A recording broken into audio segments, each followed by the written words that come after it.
If you don't want to answer something, just smell some paradise mint. We won't need it. Yeah. Yeah, no. Should I throw it away? If you want.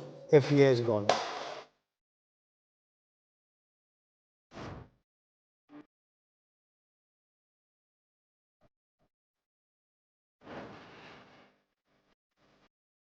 I just got off the stage. I said that was it. From now on, I won't let anyone beat me. Who do you think has helped bodybuilding in Greece and who has destroyed it? I've never mentioned this before. This is the first time I'm telling you. So it's exclusive? It's exclusive. And if some people take it too far, I can expose all the names and what they told me. You realize you're under an illusion.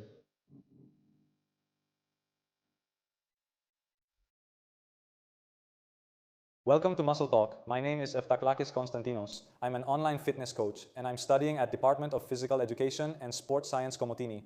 Today, my guest is Giannis Magkos. Mr. Giannis, welcome. Thank you for having me. Mr. Giannis, it's truly an honor for me. Maybe I should be the one to say welcome to you, even though we're on your show. Mr. Giannis, thank you. It's an honor to do this episode with you. The honor is mine to be speaking. So first of all, let me mention that we are at the private gym, which is a new place. Yes, it's a new place. I see you have Panata, you have Techno Gym, everything. Look, it's a place where I wanted you to walk in and immediately understand that the person who created it is me. So, when you walk in, you see it and you understand that we're here for something different. First of all, this is a private space here. I made it for myself after so many years, for myself, for friends, and it was my hobby. Let's say after so many years, to make a space of my own and for it to have an identity. Because for me, the gyms that I see right now, especially here in Rhodos, are like coffee shops. Hair salons. However you want to call it, I wanted to create my own space.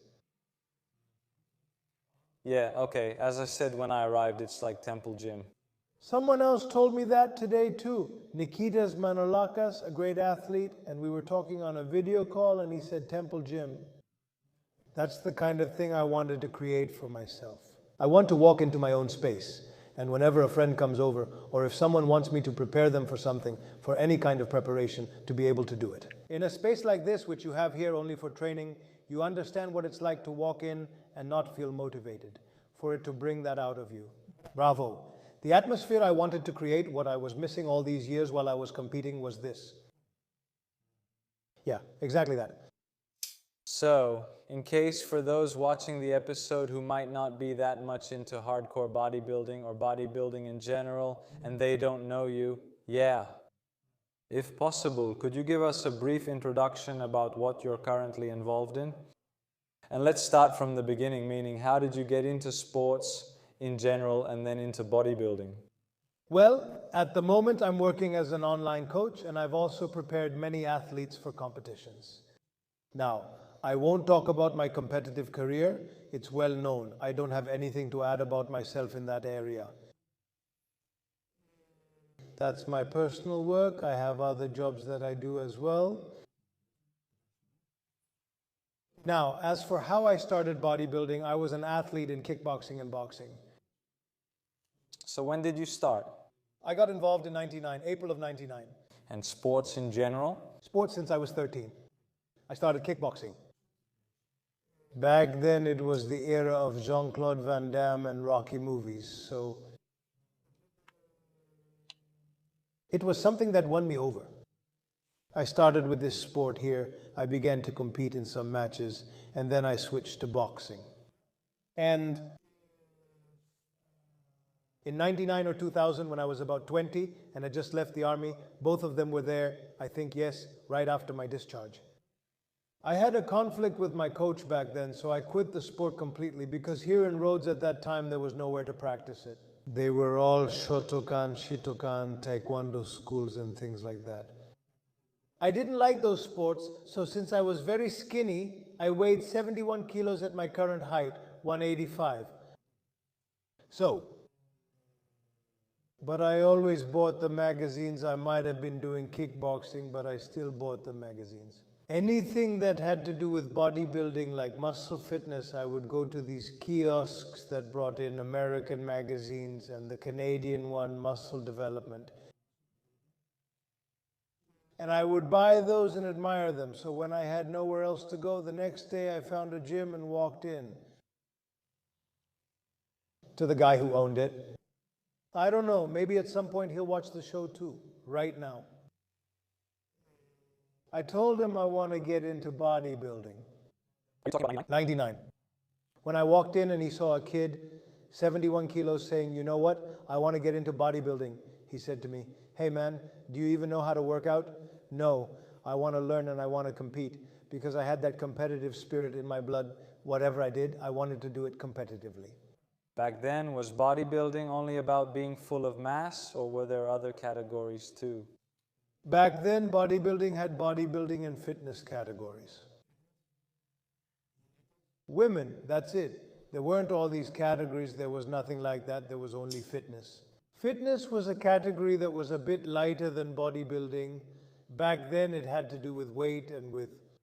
For example, it lacked swimsuits. Everyone wore bodybuilding swimsuits. There wasn't this here. All these things that came out later are marketing categories. We'll get to that topic as well. So from 71 kilos in 2004, I started my first prep at 130 kilos. So in about 4 to 5 years, I had gained almost another 70, 60 kilos. So, did you have a coach back then, or did you do everything on your own? I didn't have any coach back then. Alone, all by myself. And I was asking around left and right, because back then it was the era, well, it was over, but it was the era of many. Thanasis Kopsias, Giannis Gikinis. Did they give you the motivation, the inspiration, let's say?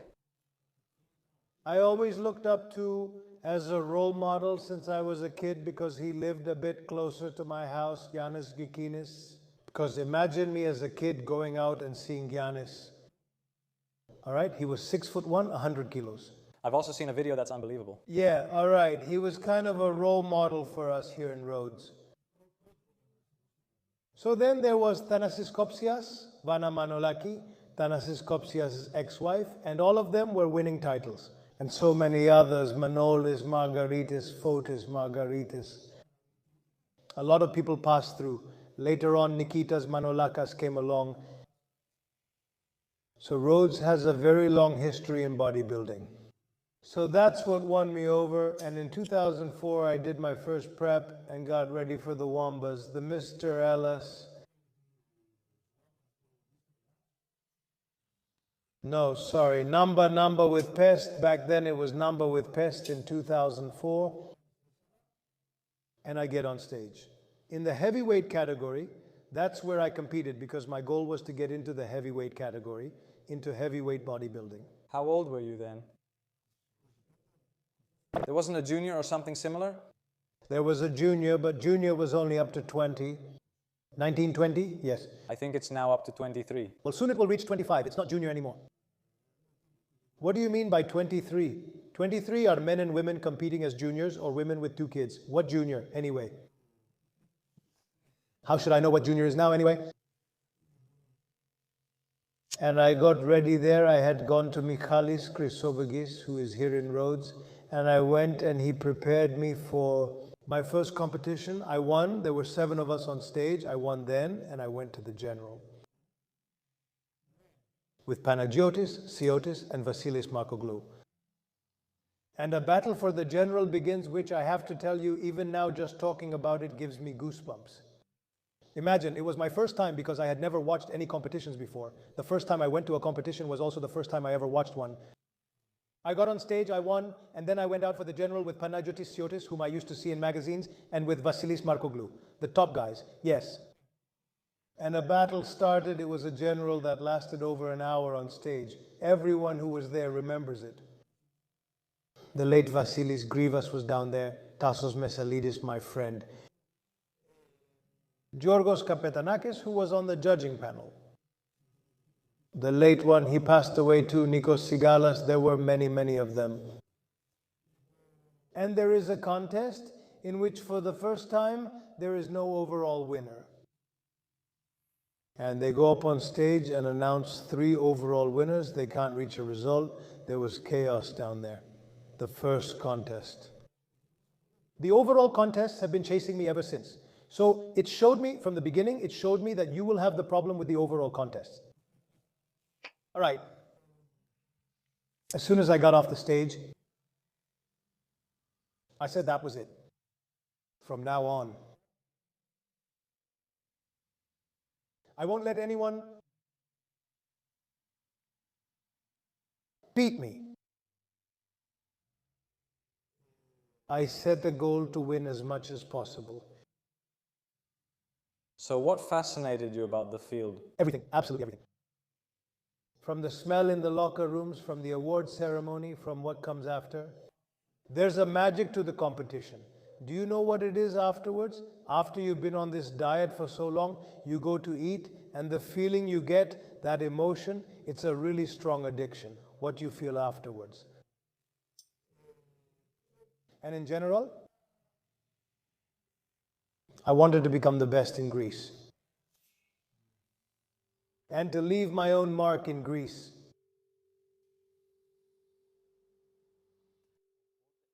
So what did you achieve?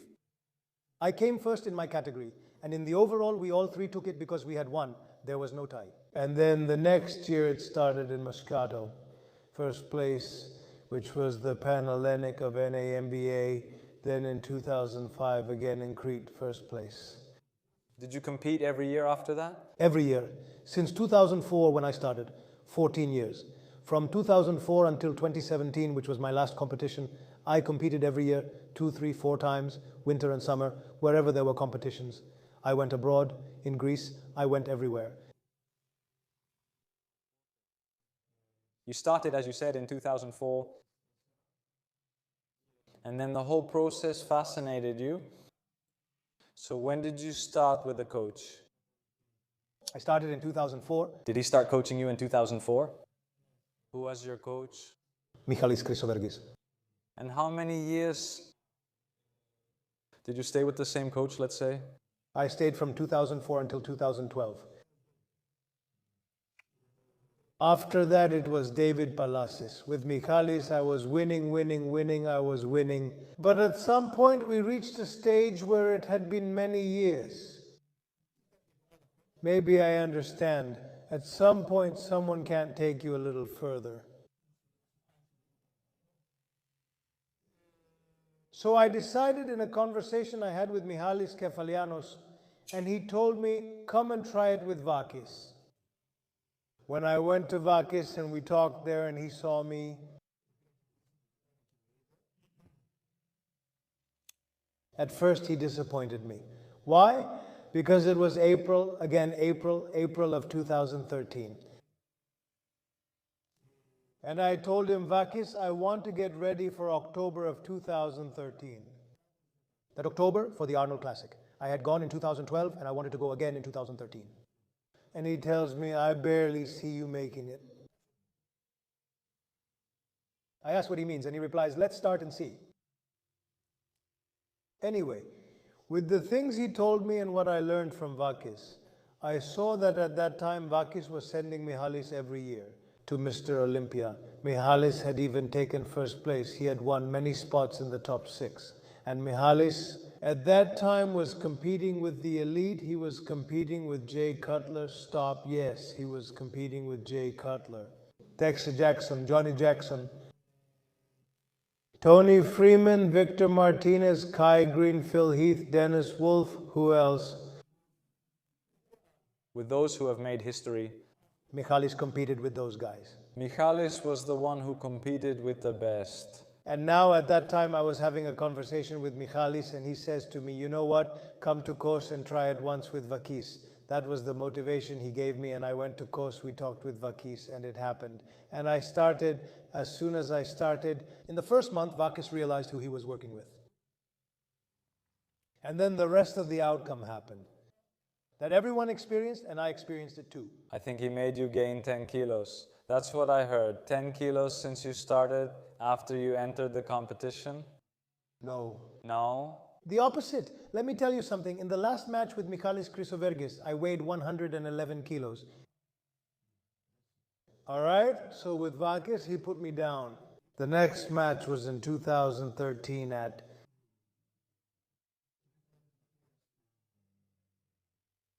in Spain for the upper class. I don't remember how many kilos I was back then. And a week later or 2 weeks later, it was in Livadia, which was the best match that has ever happened. Ever. All the big names were there.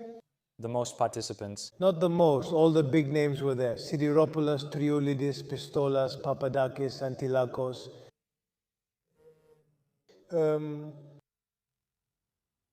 Everything that was around and everything that came before, the best was there. Now please forgive me if I don't remember all the names. I just mentioned the first ones that came to mind. Except for Karamalakis. Karamalakis wasn't there because at that time he had his accident. He was supposed to compete, but he didn't. He came, he got up on the stage. I remember it was about a month after he got out of intensive care and he received a trophy as an honorary award, even though he hadn't competed. He's also the only athlete I haven't competed with. I've never been on stage with Karamalakis, with everyone else. We've been on stage together. So it would have been a chance to be on stage with Manolis too. So, there I went down to 102 kilos, almost 9 kilos less. Vakis was working in a completely different way. And then we started. I was gaining weight. I gained weight and ended up at 110. Then I went down to... At the Olympia matches in England, in Liverpool, there on the day of the fight, the day before I was 110 kilos. There I had also competed with Samson Dauda. Yes, I've seen that and you beat him. No, I beat him at the World Championship in 2004. I came in first, he was second. I had also won the overall. And the next year, in 2015, we met there again, and that happened. He came in 8th, I was 9th. Crazy with Samson Duda. Where is he now?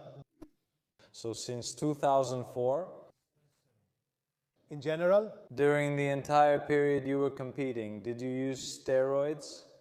Of course, I started using steroids even before 2001, in 2001, until 2018. I want you to tell me a bit about the competitive side and professional sports in general. What is the situation for an athlete in bodybuilding to use steroids? At first, you don't realize it. What you feel is that, first of all, it boosts your confidence. Okay, to be honest. But as time goes by with the years and over time, it makes you a different person. It changes your character. It changes your quirks. And depending on what kind of person you are, it multiplies it.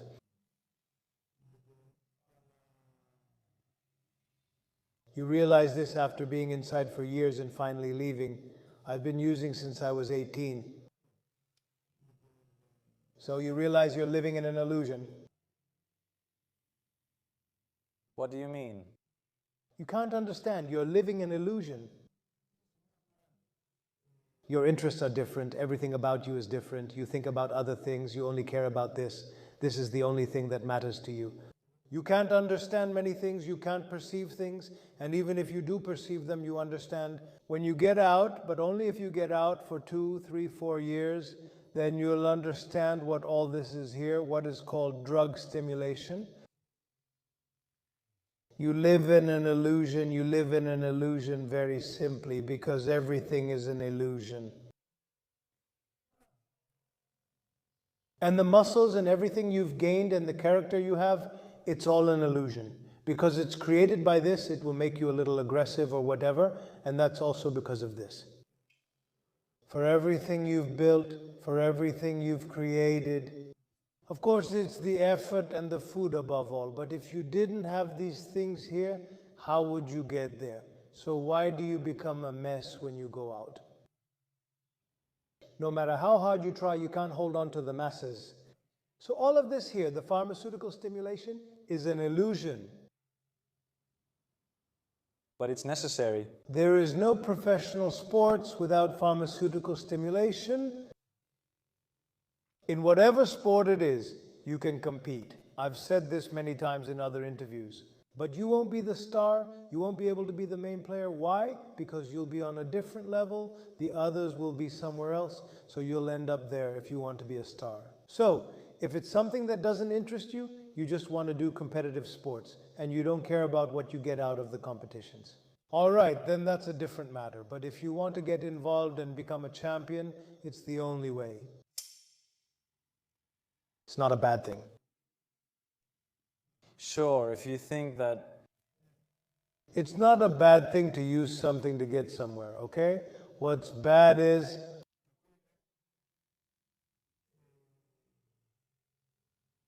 everything that will follow.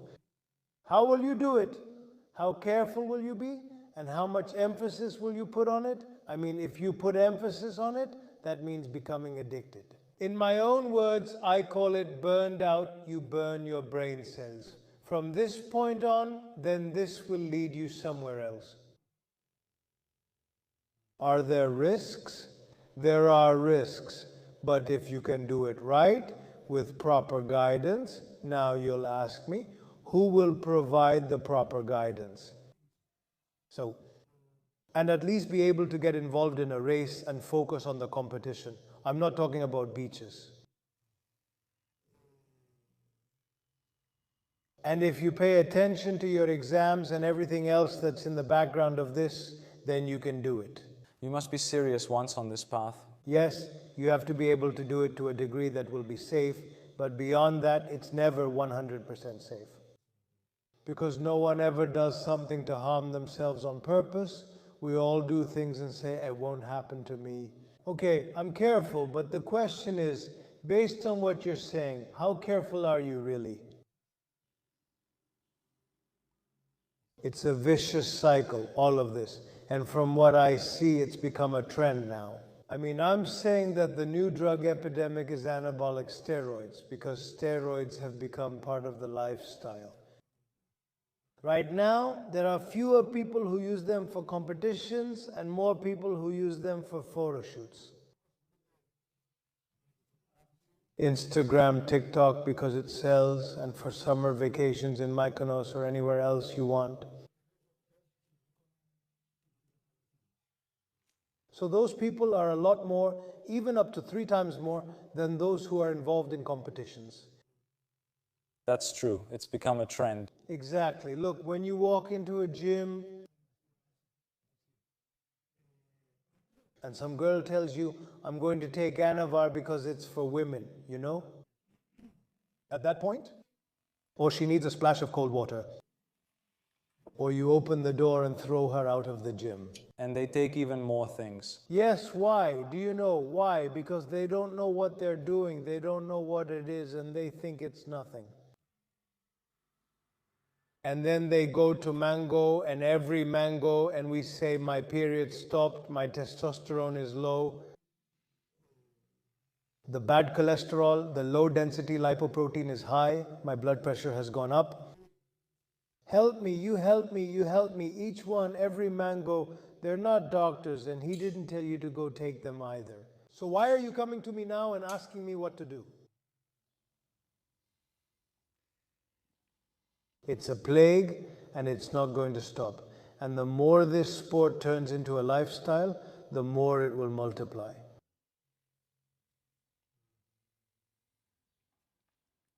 I want you to tell me a bit about the competitive part of your career, let's say. I want you to tell me, when was the moment you felt you were close to getting the card? The moment I got close to the card was in 2016. 2016 was the moment I got close to the card. In competitions abroad? In competitions abroad, it was like, okay, what's happening now? Back then, things were very different. Let's start from the beginning. At that time, the NPC and the IVB were one, okay? So to get a card, back then, only the person who became the overall winner would get it. So going abroad, winning a category, and then going to the overall and winning. Things were a bit strange, almost impossible. Because imagine that now they consider the level of the IVB easier than the NPC right now as we speak, since they've separated. Back then it was all one level. So in a competition you would go to, imagine it was the Arnold Classic. In 2012 and 2013 when I competed, there were 35 people. In my first category, Lesukov came out, and in 2013 there were 28 of us, and the first place, I don't remember who it was. So then they would compete in the overall, and whoever won the category, the overall, would get the card. So it was really tough. So the only time I got close to the card was in 2016. 2016. We'll talk about that competition too. A kid has asked a question about it in the part. After the competitions, I want to ask you how you see it, since you've been through all the competitions, the competitive aspect you mentioned, that it's generally a scourge, that it's a delusion. Not competitive bodybuilding, the use of performance-enhancing drugs. I want you to tell me now, how is it? How do you see bodybuilding? Where? How do you see it? In Greece or abroad? Not for you. How do you see, for example, the gym now? The lifestyle?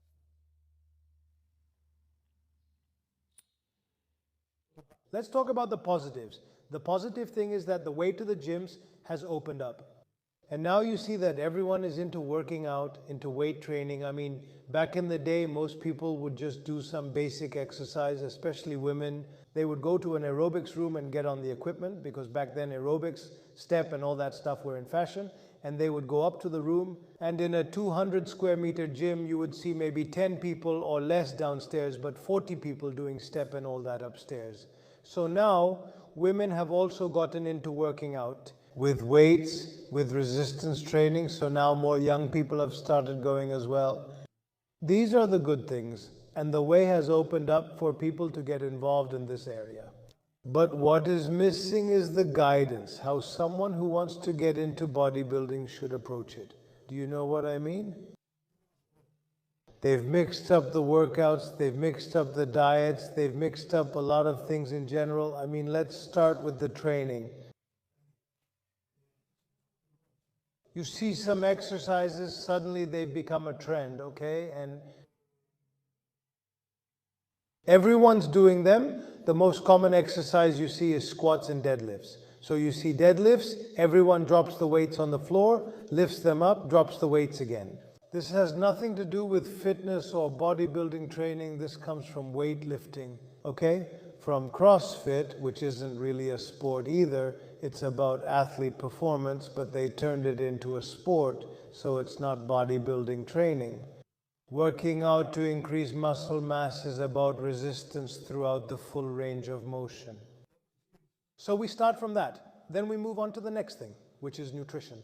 But they've mixed things up. They've confused, they've mixed up the diets that a bodybuilder should follow. Okay, it's good to try things out, but if you want to get into competitive bodybuilding, okay. They try keto, they try fasting, they try weird things, and in the end, most of them end up with rice, chicken, fish, potatoes, eggs, and all that. So anyway, we'll get to that now. Now everything else has to do with supplements and with pharmacological stimulation. And that's where they've messed things up. And that's where they've messed things up, so they've mixed everything up in the gym. It's good that people go, but not everyone knows how to distinguish. Half of someone's workout is like a weightlifter's and the other half is like a powerlifter's. And in the end, it finishes with some concentration exercises and all those things that can be useful for someone involved in bodybuilding, exactly what they want to do, so there isn't really any guidance. It's good that it's openly visible through social media, but copying certain things that will help you, that will give you motivation. In order to copy a workout, you have to be the person doing the workout, so you're not starting off right. Someone has to show you which. Gyms are lacking in this. Inside the gyms, there isn't the possibility for someone to go and be properly guided by someone.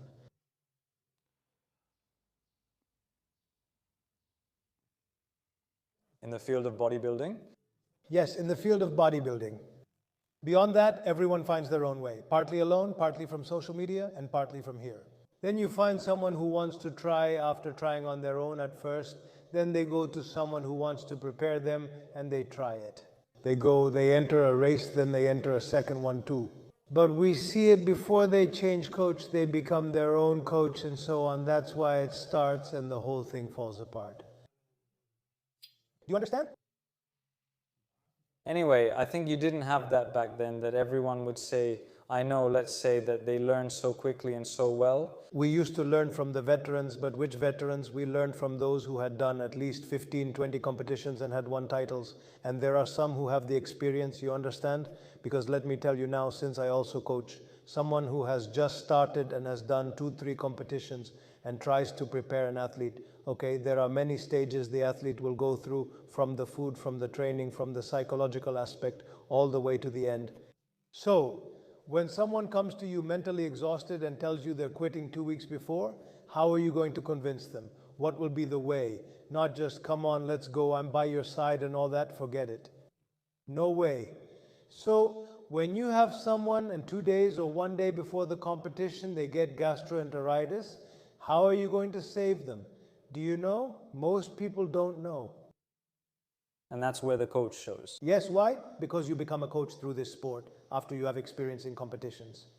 Someone who doesn't have competition experience won't be able to understand certain things, won't be able to perceive them. And in any case, bodybuilding is not theory. It's not like we start one way and finish another. 15 plans might change before you compete, and you might not really know what you're following in the end. Only the person guiding you knows. That's why a coach must have complete control over the athlete so he can always stay ahead of him.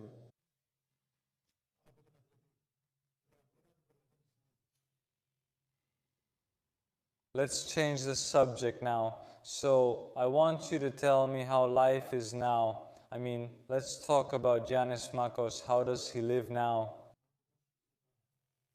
Since the competitive part is over? Well, 2 years ago I had a kidney transplant, which is... That's why I want to discuss health issues and what caused your problems, including anabolic steroids. Look, because you've said that Magkos was taking those and that's why this happened to him. It's not exactly like that. Chronic kidney failure can be caused by many things, but of course these substances and their use make it worse.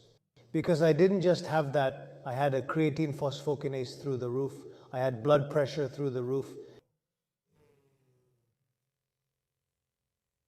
I was using for 20 years straight because I never stopped competing. Okay guys, if I stayed out, it would only be for a month for me. They were cycles for competitions, not cycles to stay a bit in the off season. All my cycles were for competitions, so it was hardcore. Trenbolone never left my system. Did the testosterone come back? I didn't let it return because I was preparing for and finishing my competition. So the month you're talking about isn't what you thought? No, but in the month I stayed out, or in the 2 months, which was rare for me to stay out for 2 months, I didn't do post-cycle therapy because I would have to start again. So what was the point of doing post-cycle therapy? You get it? So I was constantly getting back into competition. I never stopped because I was preparing for another competition and then another one. So then the very high amounts of protein I was taking also played a role. So it really matters where the kidney was affected. You can lose a kidney, yes, you can lose a kidney from an antibiotic, from a urinary tract infection, and you can develop chronic kidney failure, or you can have acute kidney failure. It's very easy for the kidneys to be damaged. Now, of course, things have gotten worse with all this going on. Now, Giannis Magkos. Of course, I'm not 130 kilos. I'm around 96 or 97 kilos because that's what I choose to be, because I like it. I never stopped weighing myself and preparing my meals. I'm always carrying my food container. Everyone who sees me knows it, and wherever I go, I can't change after all these years. My training is 4 to 5 times a week, 5 times a week for sure, half an hour each time, with aerobic exercise for 40 minutes. And now my workout is with 15 to 20 repetitions, 30, max 40 seconds rest. I create intensity, but not with weights. You changed some things now. Yes, of course, I changed them, not because there was some reason. Of course, yes, because I don't want to put strain on the kidney. Yes? Well, yes, after all, I have a transplant inside me. If I start again and lose weight and so on, I'll end up with a very high creatine phosphokinase again. Other things will happen after that. When you eat very little protein, for example, my protein intake from meat per day, like from chicken, is 200 grams of chicken, which I split into 3 bites and 10 egg whites. 5 in the morning, 5 at night. So with all this, I add a lot of carbohydrates. Okay, I eat more than a kilo of rice and potatoes, plus the oats, plus the fruits and all that. So I'm following a different kind of diet. But I keep doing the same things, still measured, still following my routine, still on time. I'll be at training. I don't use any supplements at all. I'm on a DRT, and I've been on this DRT since I was 18, since I was diagnosed with kidney failure and had to stop. And specifically, this DRT was made for me by Giorgos Koutouliatos. So I focus on my work and on preparing athletes for competitions. Although now, until I set up my place, I took a step back from this part because it was all too much for me and I couldn't concentrate. I wouldn't be good for the person I'm preparing. And that's what I do here. That's how I live. So, with your diet now, have you reduced the protein? Yes. And the water? The water is based on, in consultation with the doctors, because it plays a very big role in the electrolytes. I drink about 5 to 5.5 liters daily. That much, huh? I used to drink even more. 5 to 5.5 isn't enough for me. I'm barely getting by. Yeah? Yeah, it helps a lot. It depends, it depends. He might know another transplant patient who's told to drink 2 liters a day, but it depends on the sodium and potassium. You also had a video I saw where they told you to stop the steroids because they said you were at your peak, let's say, and you had gone to the hospital. I'll tell you the story as it is. Because it's very important. Yes. So, first of all, I'll start with 17. When I stopped racing, it was my own choice to stop competing because I no longer had any motivation after that. So when I realized I didn't have motivation after 16, I only did 1 race in 17.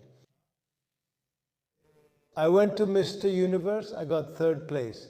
And here, I want to add in parentheses, it was the only one. It became the only topic in the competitions.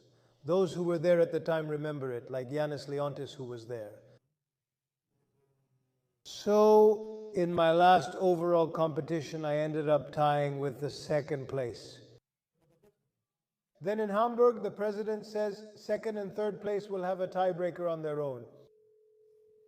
I said, this can't be happening to me. So, anyway, I got 3rd place there, and after a year, in 18, in some tests I did, I went and had an ultrasound too. He told me to consult a nephrologist. I went to the hospital, and when they saw my tests, 3 doctors sat down. They were talking among themselves. I didn't understand what they were saying, and they started. For me, I didn't even know what all this was. It was something I was hearing for the first time. I didn't know what the process was. I didn't know anything, nothing at all. So I started a series of tests. I wanted to do a round of tests myself, just for my own sake and all that. I started for a week, but something inside me was telling me, Yanni, don't do it, so I had to stop. How did I stop? I woke up one morning, went to the hospital, went to a dialysis unit, walked in, looked at everyone, and a nurse asked me, what do you want, sir? I said, I'm waiting for the doctor. Before she could call the doctor, I got up and left. I got what I wanted. Yanni, your life from now on, if you don't stop, this is how it will be. That's when I decided I was done and threw away everything I had at home.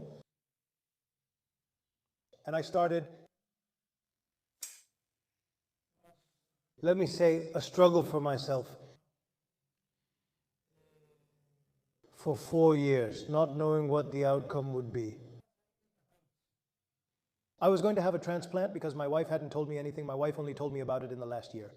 I was going to have a transplant, I was going to start dialysis, and I kept doing tests. And from being at the beginning of the second stage, I had moved to the second stage, and we were moving to the third. Because kidney failure has 5 stages, and the 5th is the end. So at some point, I went up to Athens after discussing it with my wife. I did the first transplant check, we were compatible, and from then on we waited for the end, and on July 26, 2022, the transplant took place. I think it's also a major surgery for your wife. No. Was it a minor thing for you? Look, for both of them it's a surgery, but it's a routine surgery.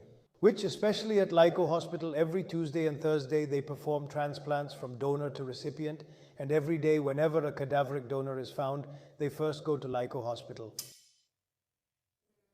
But there was a process which, unfortunately for me, I had to stay at least. I went to the hospital on July 22nd and got out on September 13th. I stayed there a long time because they couldn't balance the electrolytes with water. That's what we discussed earlier, so I didn't miss the chance. After my wife was released with the doctor's approval, I explained my diet and she began bringing my meals. I sent her to a store, she got some resistance bands, and I started training in the hospital, doing my aerobics in the morning, and that's how I spent 2.5 months in the hospital. So from 2018 until 2022? Could you handle it? Could your kidneys handle it? Yes, my kidneys could handle it. I was careful with a bit less protein and I took supplements. I didn't use anything, only testosterone replacement therapy since I did this here. And after that, at some point, it came to an end. You had said that if you had continued from 16, 17... If I had gotten the 16 card and was preparing for some competitions... Something stronger, let's say? If it was something stronger, we wouldn't be talking now. So would you say you were lucky that this happened? I was lucky too. Look, luck for me, ever since Christ came down to earth, luck doesn't exist. So it was God's will for me to go through it, to experience it, and for it to end up the way it did. From that point on, everything is a test. The goal is to overcome them. I learned a lot of things in these 4 years in here. I learned to protect my own people, which will help me there too. So it was good for my job. There are also positives in any situation, whatever it is, there are some positives here. The point is, whether we can see them, it depends on how you look at things. I'm asking now because I have questions on my mind. So about the part with the anabolic steroids, how did you learn just by yourselves? I mean, you used the anabolic steroids and learned that way? Yes. So there was no way to learn about doping? There wasn't. It was very limited. People didn't talk. There was no social media. None of the benefits that social media has brought. And apart from that, nothing else. All right, who could have stopped me? No one could have stopped me. I mean, if someone told me, you know what, no, don't compete anymore, take a break, none of that, none of this would have stopped me. Anything that blocked what I wanted became my enemy. So it was purely my own choice. When I was on the operating table and they asked me, do you regret it? I said no. I didn't regret it. I didn't start this to end up like this. Things just turned out that way. I was on a one-way street. My nickname is Akraya, so I was extreme in what I did, in diets, in everything. I was very extreme in my mindset at the gym. In general, I was extreme in everything I did, especially when it came to bodybuilding, I was extreme. So when you go to extremes like this, it's bound to lead somewhere. I want you to tell me if you would change anything. I mean, in the way you did things back then, what would you change? Would you use less? Can I tell you? I don't know if I would use a little less or anything like that. For sure, I would make sure to look into my tests more, to get advice, so that before every competition, I mean, for me, the right thing is before you start a cycle, in the middle of the cycle, and at the end, to do tests and see where you're at so you can realize certain things. I would definitely do things differently, not that I regret it, but I would definitely do things differently. Now that I know, I've been able to help other people too, with cholesterol, with their kidneys and anything else. You experienced all of this? Yes, I experienced it and I was able to become better at it. Especially with blood tests and especially with what it can cause you, how you can restore some things and all that here. But I wouldn't change anything, I would just pay a little more attention to the tests. If I saw something really high, to be able to step back a little, and I'm not even sure as I say this, I would probably do the same things again. So, Mr. Giannis, you've covered everything here for us. Yes, I want you to say one last thing, a message to those who are watching us. Those who are watching us now. Surely there will be some who are involved in racing, there will be some who are not involved in racing, and there will be some who are not interested in racing at all. Bodybuilding for me is a philosophy. It's the way you live, the way you think, and what you follow. So it's a sport that is captivating.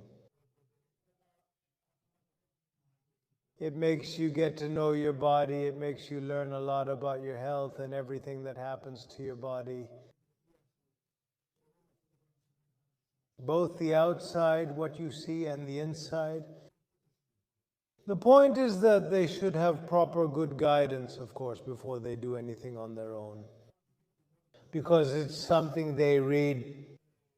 And the person who writes it, you don't know who they are, or even if you know who they are, you don't know why they're writing it. It's good for them to be able to trust and look for people who do what they do correctly, to have proper guidance, and not to identify themselves with those they follow.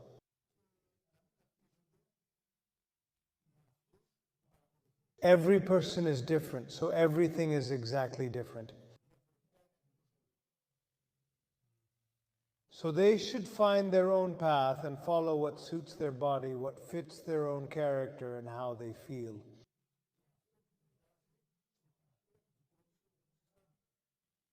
I'll tell you something small now. We walk into the gym, you see everyone lifting, doing things, showing off. You want to play something else, but you try to do other things because you're chasing after the others. While your body works much better if you do what feels right to you. So you're not in favor of playing with heavy weights and stuff like that, and you end up chasing and pushing your body to lift weights, but your own body, you enjoy your workout more by following something else that you personally like. So many times we go into a gym, and instead of doing the workout we want, we end up doing someone else's workout. Or a lot of other things. That's why I say, in short, they should keep doing what they're doing, love it, fall in love with it above all, and not see it as, I'm doing it for a period of time, because bodybuilding isn't just for a period. Bodybuilding is forever. If you're a bodybuilder, you'll always be a bodybuilder. That's it. Mentally, you'll always be a bodybuilder, even if physically you might not be. So they should see it, live it, do their research, and seek advice from the right people. They know who the right people are. Many will now ask who they are. But the key is having the courage to learn from them. All right, Mr. Giannis, let's move on to the second part of the podcast now. I don't know if you've seen the videos, but basically, I'm going to ask you some questions from the audience that we posted on social media. These are tough questions. Let's see. You have to answer, and if there's something you don't want to answer, you can just pass. We won't need it. Yeah, huh? Yeah. Should I throw it away? If you want. He's gone. So let's go now. So first question, it says, if we could turn back time, keeping the experience you have now, would you do bodybuilding again with the same passion you had inside you? Of course. Or after all you've seen, would you choose something else? Of course. Of course. So as you said before. But the flame hasn't come out. That's for sure. Yes, it never goes away, I believe. Others get bored, but not me. Let's go to the next one. Can we make bodybuilding mainstream in Greece? For example, to have clubs, academies, and parents coming and saying, teach my son? Of course it exists. That's why Pan-Hellenic Federation of Bodybuilding, the Pan-Hellenic Federation of Bodybuilding was created. From there on, just like I have the first club in the West here, which became an athletic bodybuilding club. So the athletes who compete in the Pan-Hellenic Championships of Pan-Hellenic Federation of Bodybuilding compete with their clubs. That's why Pan-Hellenic Federation of Bodybuilding has created the coaching school, and you graduate from there. Law, a coach who deals with bodybuilding, so that's why when you open a gym or a club, that club must also have a bodybuilding coach. All right, so someone can easily bring their child and say, you know what, I want them to get involved with this. That's why WANDA exists. That's why there are also the officials, as has been shown many times at competitions, where I was also a judge there and WANDA came to take samples. So, I mean, how does someone register? Do they send you a message? Well, there are many athletes who tell me that they want to compete in a certain Pan-Hellenic Federation of Bodybuilding competition, so they register with me in my own club. I make their registration through Pan-Hellenic Federation of Bodybuilding and they compete with the club. There are also many penalties for both the club and the athlete for many things. For example, if I owe money to the federation, if I haven't paid, there was an annual fee and I haven't settled it, my athletes can't participate in any competition, the athletes I have in my club. It's not like it was in the old days under Leventelis. Right now there's the Pan-Hellenic Federation of Bodybuilding.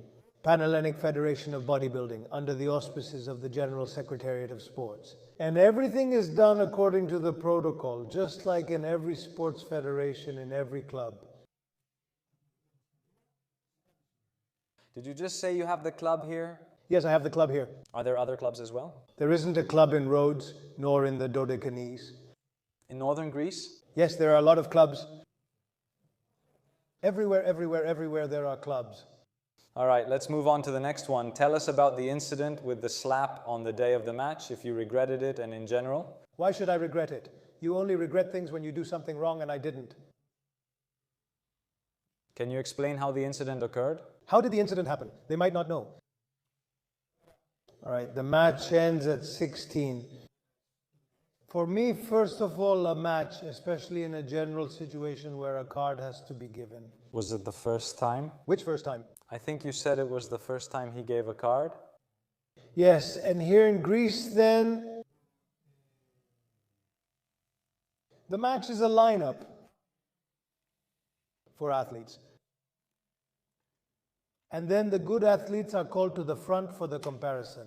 Here there was no comparison at all. As soon as we went up, there was one change and we got down. They should be switching you constantly normally. They might also call the good athletes to the front.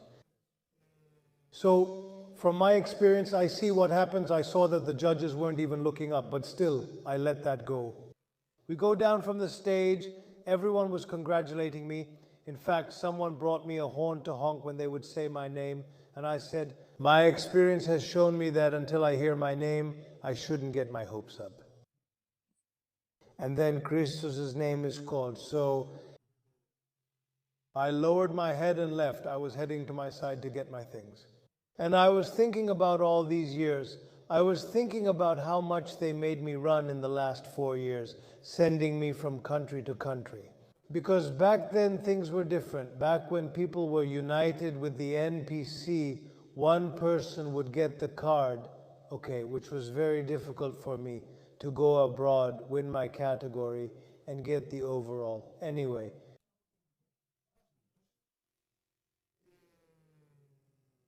I said, you know what? Are they done with me? At that moment, something switched in me and I said, no, it's going to end the way I want it to.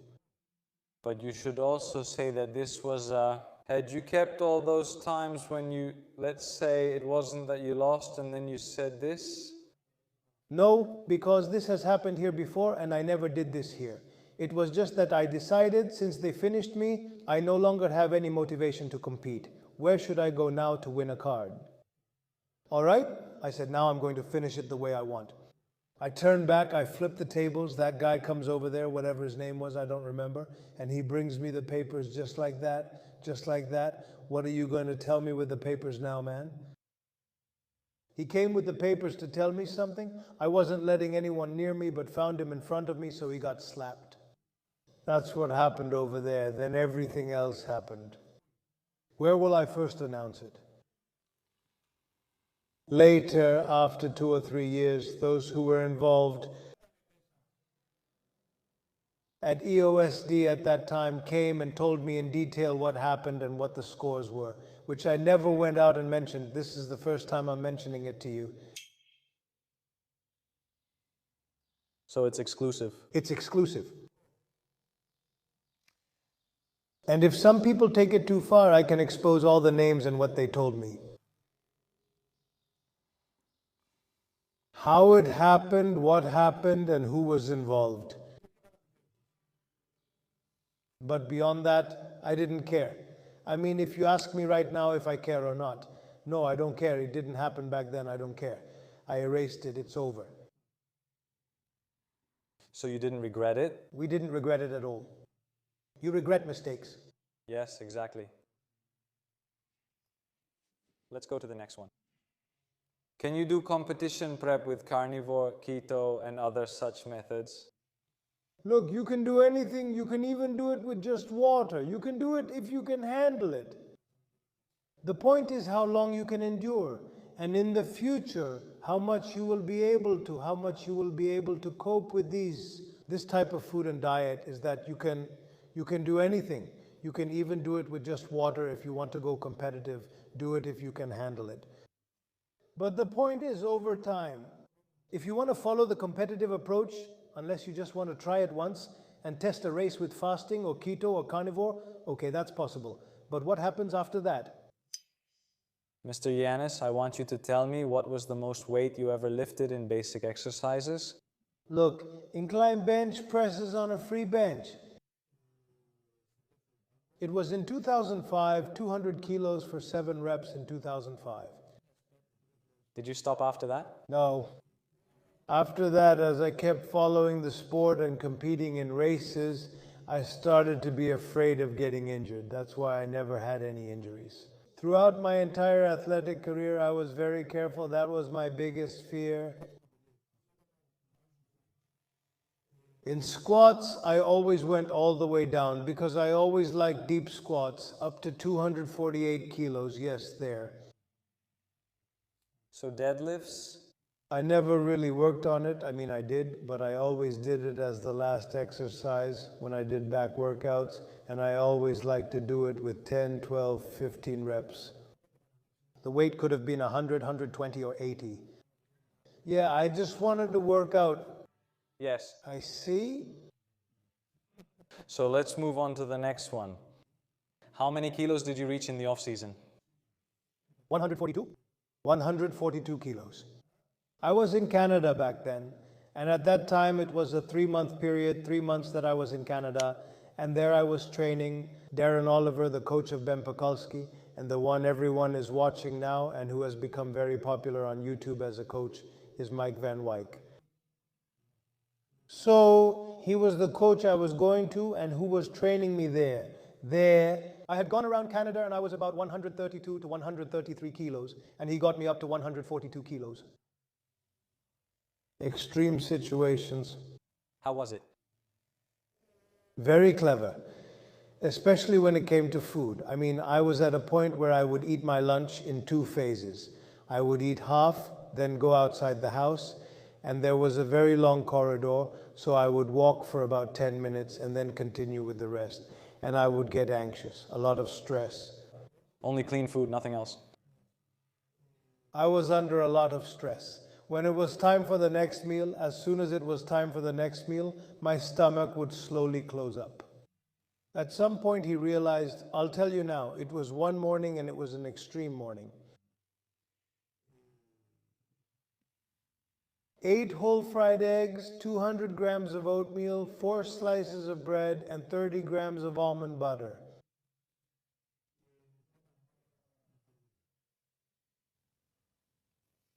That was the breakfast, and then he continued like that with... So it was very hard, but I reached that weight. Let's go to the next one. How did he feel in his first match?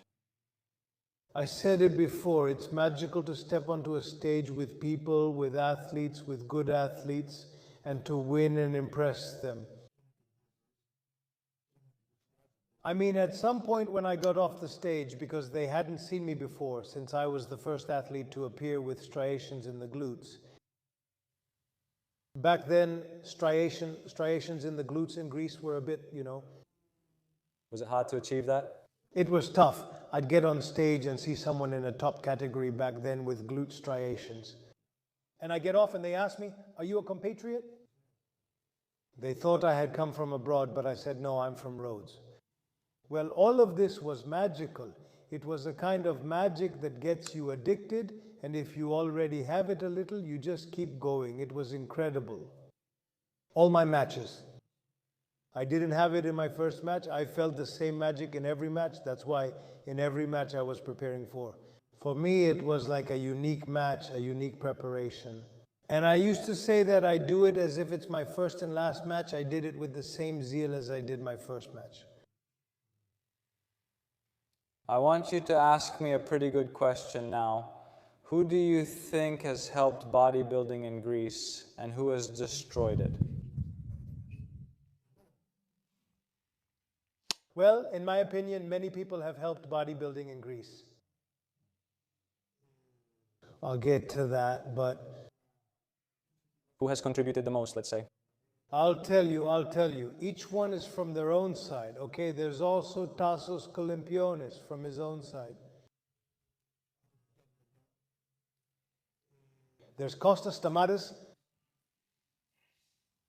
Tassos Misailidis. I'm telling you now the names of people who have given money to fix matches and have gotten involved. This shows a kind of love, without them having absolutely any profit. All right? Tassos Kolimpionis took a broken federation and rebuilt it from scratch. To be proper and as it should be, fitting for the athletic field, the destruction of Greek bodybuilding.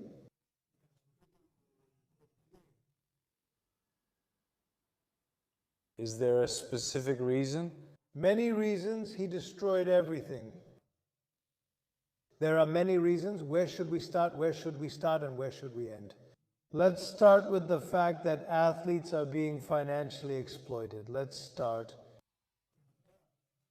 with the fact that he didn't promote the athletes to help them go abroad. He wanted to keep you. He was an authoritarian, Hitler-like.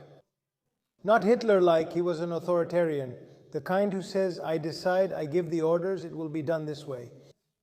I don't give a damn, I don't care what you do," to put it that way. He wasn't interested in anything. That's why back then, all the athletes didn't compete there. We competed in World Amateur Bodybuilding Association, National Amateur Bodybuilders Association, and National Athletic Committee. At some point, when World Natural Bodybuilding Federation grew and became more popular, they started holding competitions inside gyms. And when World Natural Bodybuilding Federation expanded and reached over 100 participants, which expanded even more with the competition organized by Kostas Stamatis in 2013 in Livadia, which was the biggest event in Greek bodybuilding history. So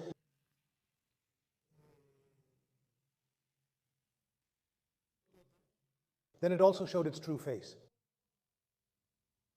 I won't discuss myself, a card, or anything like that.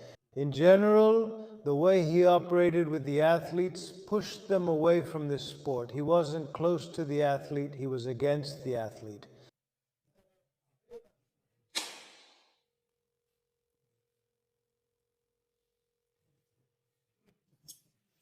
These things happen on shows too, so give me a moment to finish.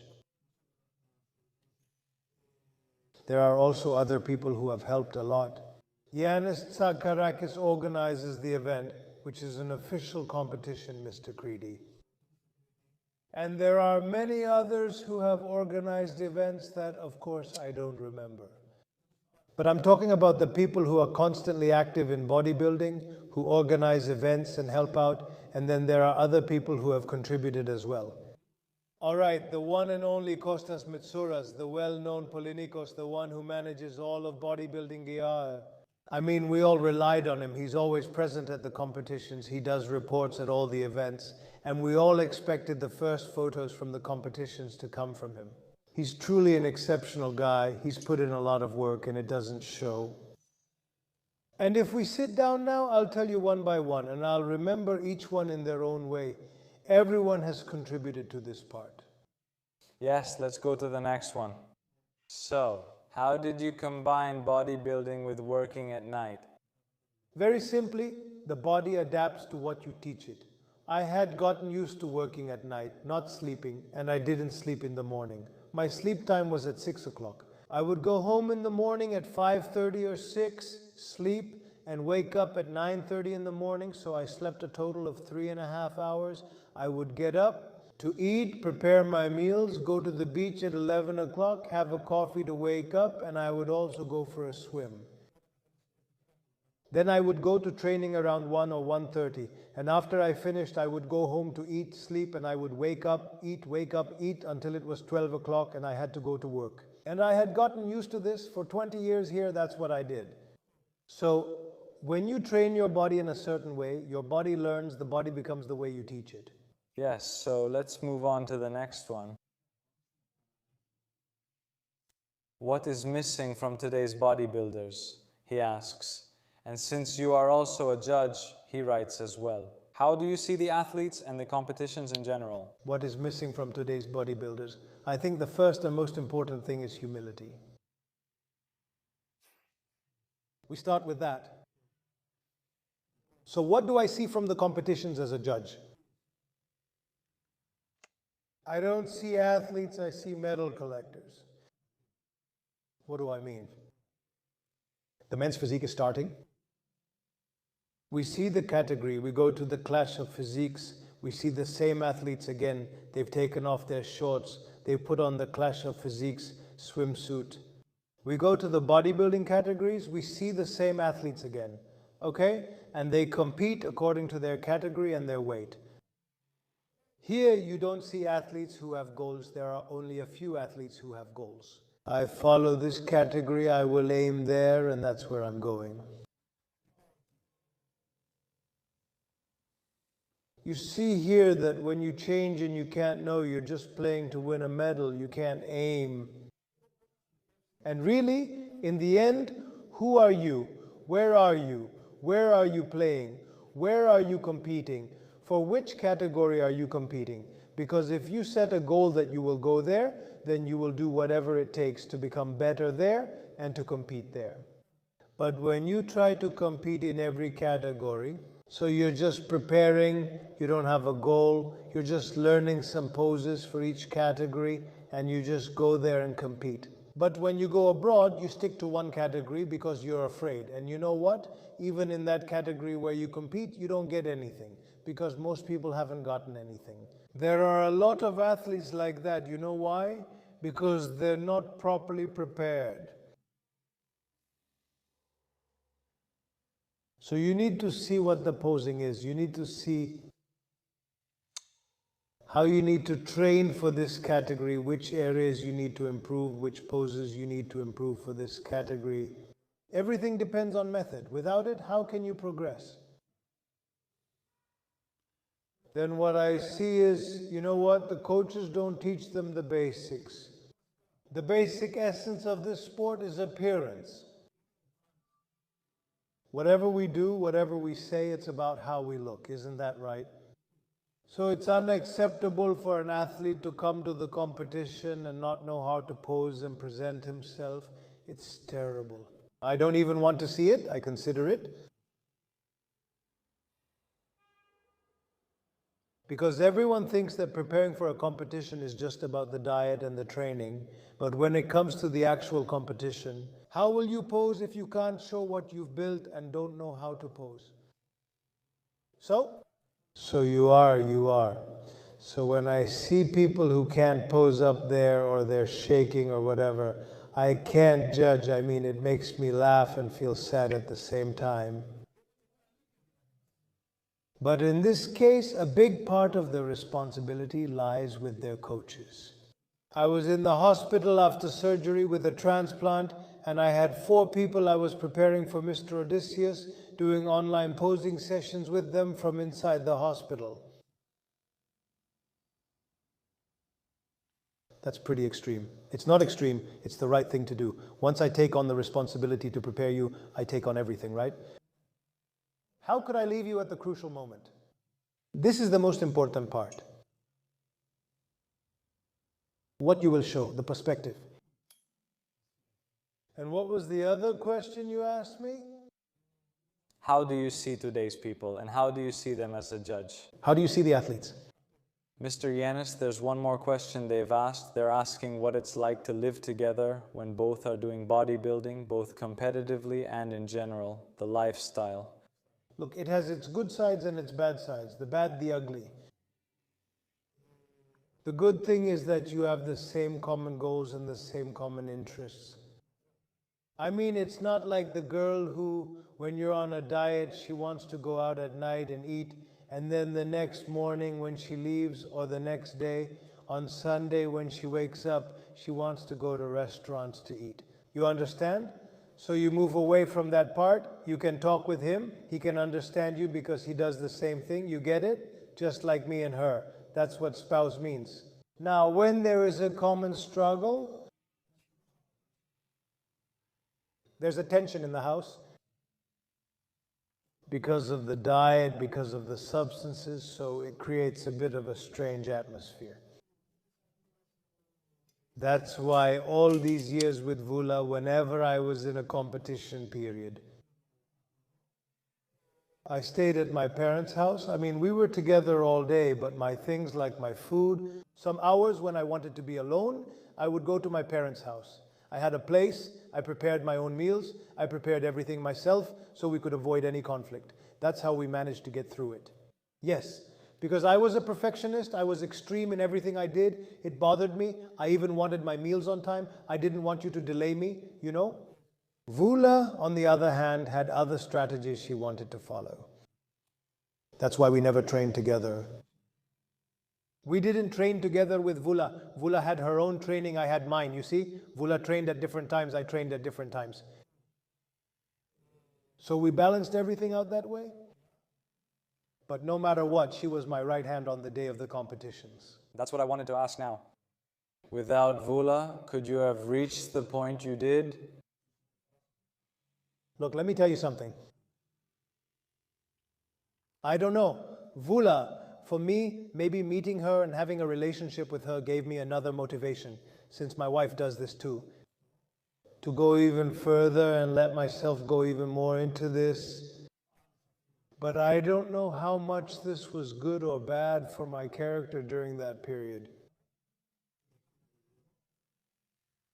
And maybe, of course, in this area, bodybuilding, I succeeded, but maybe I failed in some other things. Now, a bonus question and the last one. What advice would you give to young bodybuilders, both in terms of posing and in terms of drugs? Let's say 20 years old. Those who are just starting out in bodybuilding now?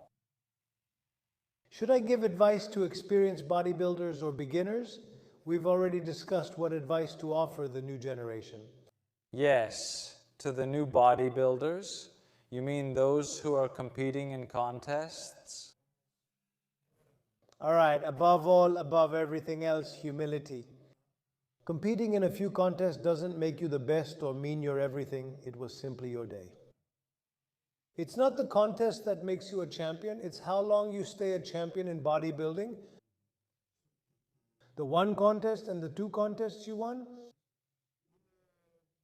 That day, not many people competed. Maybe you were in shape and the others weren't. There weren't many participants. All of these things play a role.